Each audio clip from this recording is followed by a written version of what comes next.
ಈಗ ನಮ್ಮ ಕಡಲ್ ಕಿಚನ್ಗೆ ಸ್ವಾಗತ. ಇವತ್ತಿನ ಸ್ಪೆಷಲ್ ಮಶ್ರೂಮ್ ಪುದೀನಾ ಕ್ಯಾಪ್ಸಿಕಮ್ ಡ್ರೈ. ಮೊದಲಿಗೆ ಮಶ್ರೂಮ್ ತೊಗೊಳ್ಳಿ, ಅದನ್ನು ಸಣ್ಣದಾಗಿ ಪೀಸ್ ಮಾಡ್ಕೊಳ್ಳಿ ನೋಡಿ.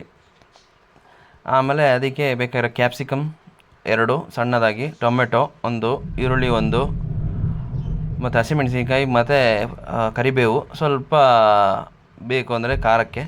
ಆಮೇಲೆ ಮಸಾಲೆ, ನಂತರ ginger garlic paste, turmeric powder, coriander jeera powder, ರುಚಿಗೆ ತಕ್ಕಷ್ಟು ಉಪ್ಪು.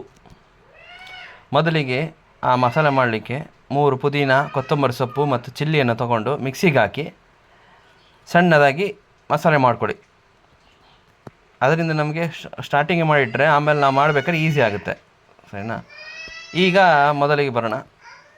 ಬಾಳೆಹಣ್ಣು ತಗೊಳ್ಳಿ, ಅದಕ್ಕೆ ಸ್ವಲ್ಪ ಎಣ್ಣೆ ಹಾಕಿದ ಮೇಲೆ 1-2 ಹಸಿಮೆಣಸಿನಕಾಯಿ ಮತ್ತು ಕರಿಬೇವನ್ನು ಹಾಕಿ. ಯಾಕಂದರೆ ಹಸಿಮೆಣ್ಸಿಕಾಯಿ ಆಲ್ರೆಡಿ ಮಸಾಲೆಗೆ ಹಾಕಿದ್ರಿಂದ ನಾನು ಇಲ್ಲಿ 1-2 ಹಾಕಿದ್ದೀನಿ ಅಷ್ಟೇ. ನಂತರ ಆನಿಯನ್ ಹಾಕಿದ ಮೇಲೆ ನೆಕ್ಸ್ಟು ಟೊಮೆಟೊ ಹಾಕಿ. ಟೊಮೆಟೊ ಹಾಕಿದ ಮೇಲೆ ನೆಕ್ಸ್ಟು ಕ್ಯಾಪ್ಸಿಕಮ್ ಹಾಕಿ. ಯಾಕಂದರೆ ಅದೆರಡು ಒಟ್ಟೊಟ್ಟಿಗೆ ಹಾಕಿದಾಗ ಸ್ವಲ್ಪ ಚೆನ್ನಾಗಿ ಬೇಯುತ್ತೆ. ಸ್ವಲ್ಪ ಬಿಸಿಯಾಗಿ ಸ್ವಲ್ಪ ಬೇಯಬೇಕು ಎರಡೂ.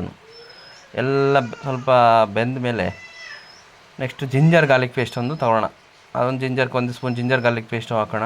ಅದನ್ನು ಹಾಕಿ ಸ್ವಲ್ಪ ಬಾಡಿಸಿದ ಮೇಲೆ ನೆಕ್ಸ್ಟು ಸ್ವಲ್ಪ ಟರ್ಮರಿಕ್ ಪೌಡರು, ನಂತರ ಕೋರಿಯಂಡರ್ ಜೀರಾ ಪೌಡರು. ನಾನು ಗರಂ ಮಸಾಲೆ ಯೂಸ್ ಮಾಡಿಲ್ಲ, ಬರೀ 2 ಅಡ್ಜಸ್ಟ್ ಮಾಡಿದ್ದೀನಿ, ಅದೇ ಸಾಕು. ಮಸಾಲೆ ಜಾಸ್ತಿ ಹಾಕಬಾರ್ದು, ಆಲ್ರೆಡಿ ಬೇರೆ ಮಸಾಲೆ ಇದೆಯಲ್ಲ ನೋಡಿ, ಮಸಾಲೆ ರುಬ್ಬಿರೋದಿರುತ್ತೆ. ಅದರಿಂದ ಸುಮ್ಮನೆ ಗರಂ ಮಸಾಲೆ ಹಾಕಿದ್ರೆ ಎಕ್ಸ್ಟ್ರಾ ಫಿಟ್ಟಿಂಗ್ ಆಗುತ್ತೆ. ಅದರಿಂದ ಇಷ್ಟೇ ಸಾಕು. ಇದನ್ನು ಸ್ವಲ್ಪ ಹಾಕಿ ಚೆನ್ನಾಗಿ ಸ್ವಲ್ಪ ಲೋ ಫ್ಲೇಮಲ್ಲಿ ಚೆನ್ನಾಗಿ ಬೇಯಿಸಿ.